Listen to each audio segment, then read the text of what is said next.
China maanta dunida meel kastoo ka mid ah productkiisa yaala waa wadanka labaad ee dunida u dhaqaale badan waa wadankaasi kumaanku milyan taagan waa wadanka dunida laga haybaysanayo oo wadanka nuclear power-ka oo wadanka technology-ga oo wadanka gantaalaha cirka diraya oo wadanka astronomers-ka ragga cirka u diraya da gantaale binaadam waa kii bilaabay inuu diro Russia de China awal Russia iyo Mareykan qura binaadam cirka u diray China saddexeeyo isna binaadam cirka u diray halkaas ay marayaan China inta leeg wuxuu ka soo bilaabay from zero ground meelan waxba ka jirin wadan hadaynu inagu leenahay qaadka ina halaagay war 100 milyan oo drop out ah joogay oo afyuun cabaya qaadka waxbaaba miirka ku hadhaye aan miirka waxba reebaynin waxbaaba ka soo hadhaya kana waxba ka soo reebayn laakiin hambulaha binaadam hanlabu aha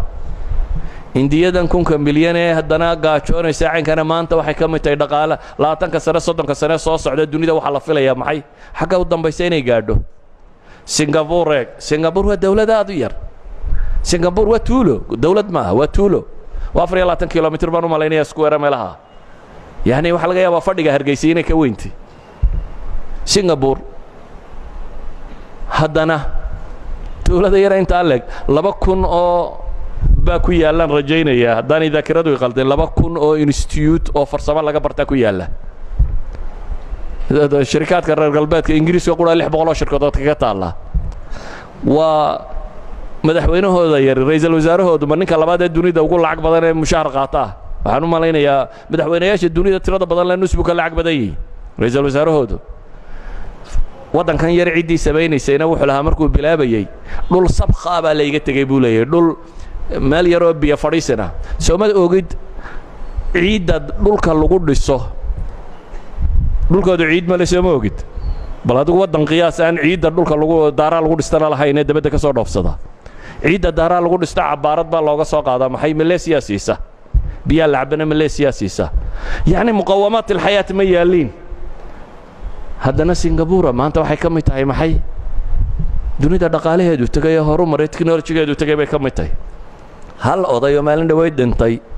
ayaa u kacay oo xadkaasi soo gaarsiiyay Korea Januubiga ma ilaahay bay rumaysantay waxba ma rumaysana Japan 150 sano ka hor waxay ka mid ahayd feudal systemkii beeraley waxba haysanin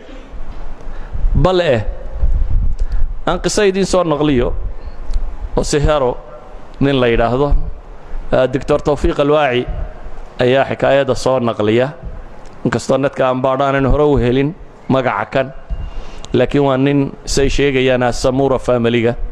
Samura family-gu waa middle class-ka qabaa'ilka kamida ee Japan waa qabaa'ilkii xaashiyada boqortooyada ku dhawaan jirtay ciidamada ahaan jiray Japan ilaa 150 sanadood buu cilaaqaad la lahaa wadankan Jarmalka la yiraahdo inta badanna saaxiibay hayeen yar oo dagaalkii labaad buu xagga Ingiriiska Japan ku yara raaceen waxoogaa dagaalkii koowaad baan leeyahay waxoogaa dagaalka koowaad iyo gagaarkiisii ayay Japanisku xagga Ingiriiska mareen laakiin inta kale Jarmalkay saaxiib ahaan jireen dagaalkii u dambeeyayna la wada jabiyay waxay isku dayday Japan arday bay diratay la rabo inay wax ku soo bartaan wadankaasi ninkan magacan leba kamid ahaa baa la yiraahdaa Hamburg University buu tagay waxbarasho bilaabay waa group arday oo la soo diray waxaana loo soo diray aqoonta Germany in la soo raro Germany-na waa meelihii galbeedka hogaaminayay technology-giisa sideedaba technology-gu meelaha ugu badan oo ku faafay wadanka Jarmal baa ahaan jiray wuxuu leeyahay ardayga kani markaan master qaatay oo auto mechanics buu dhigtaa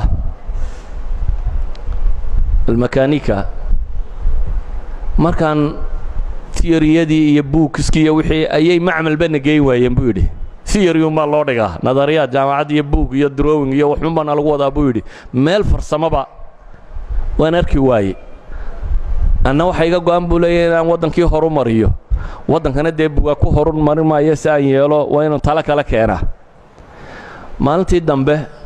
ayaa waxaan arkay buu meel macrada oo injiinno muxarak injiinaya talyaaniya lagu iibinayo 2 horsepower ah dabeetana injiin baan baabaayacayo mushaharkaygii oo dhan buu la qiimo noqday buu yidhi hal injiina baan mushaharkii siista habadii injiinka ahayd anigoo ku faraxsan oo qaadi karayla ayaan gurigaygii la tegay buu yidhi waxaan idhi buu yidhi kani waa moodhalkaa haddaan ku guulaysto waxa kalena waan ku guulaysan doonaa injiinkii buu miiska saartay halkan rafkaan kala soo daadegay buu yidhi wixii buug laygu akhriyi jiray iyo wixii sawirro oo injiinka warrabay iyo wixii oo dhan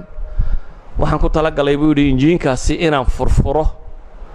bool kasta iyo bir kasta meel dhigo bir kasta sawiro sideeda u dhigo kala wada daadiyo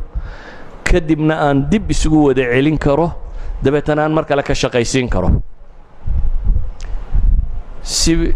xirfadii ku jirto xabad walba u sawiray mid walba meel u dhigay waday 3 maalmood bay igu qaadatay buu yidhi inaan kala wada furfuro oo dabeetana dib u xidhxidho oo dabeetana kiciyo injiinkii waxaan ku guulaystay buu yidhi inuu kaco aad baan u farxay buu yidhi marka kaahinkii watay yani dhaqanka iyo hidaa iyo waxoodan in la ilaaliyo inagu intaynu diraawn bay lumaane kuwan la diray waxay iyagu Japan ku dartay kaahin xataa dhaqanka iyo diinta iyo waxaan u ilaaliyo la socda kaahinkii baan u yimi buu yidhi waxaan idhi buu yidhi maanta waan soo guulaystay maxaad samayso waxaan idhi buu yidhi waxaan soo furfuray hal injiina baan intaan midhmidh u kala tuuray oo meelaha dhigay ayaan dib u farsameeyey dabeetana dib baan u xidho waan ka shaqaysiiyey shaqo aad u fiican baad qabatay buu yidhi laakiin waan ku tijaabinayaa injiin mucatal oo kharibmay baan kuu keenayaa buu yidhi kaa haddaad ka shaqaysiiso markaasaynu wada hadlaynaa wuu baxay buu yidhi injiin kaluu ii keenay oo qariban furfurkaas buu yidhi waxa xun soo saar oo dabeetana samee injiinkii baan sawiray waa kala wada dhigdhigay midba meel baan dhigay 3 birood oo cunmay oo dhibaata gaadhay baan ka soo dhex helay buu yidhi 3dii birood baan dubbe iyo mubaradka fortunka intaa tagay birta marna la qaboojiyo marna la tumo ayaan soo tuntay buu yidhi 3 birood baan soo tuntay oo kuwiiyo kale ah ayaan soo sameeyey buu yidhi dabeetana dib baan u xidhxidhay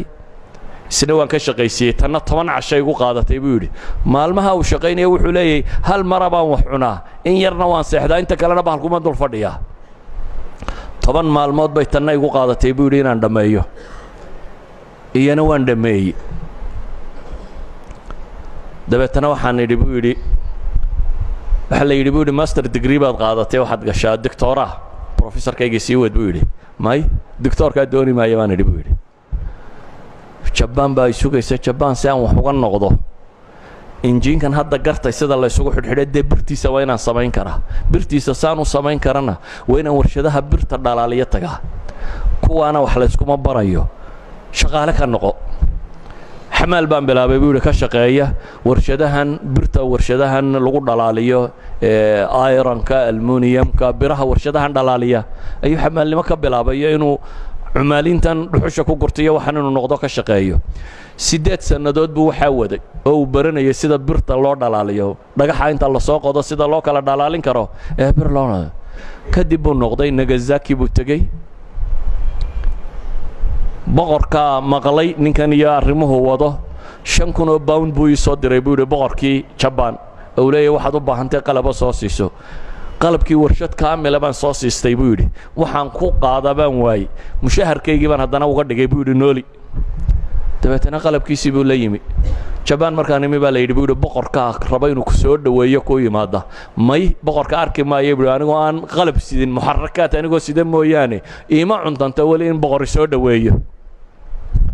warshadiisii yarayd buu rakibtay fortunkiisii iyo birihiisii buu dhalaaliyey wixiisii buu waday muddo kadib 9 sannadood markuu rafanayay waqti ku dhadhow say sheegayaan ayuu wuxuu soo saaray injiinadii koowaad muddo markuu rafanayo ma 9 injiin buu soo saaray isagoo 9 injiin wata buu boqorkiisii la kulmay waxay dhahdaan waa gaalkani waa ninkii bilaabay ama raggii tiirarka u taagay industrialka maanta ay leedahay maxay Japan ay leedahay Japan reer galbeed inta ay u yimaadeen uguma deeqa cilmiga loo wada reer miyiga Tiiniya beerahan ka kaalayo technology-ga barta cid kuma odhan laakiin iyaga u dhididay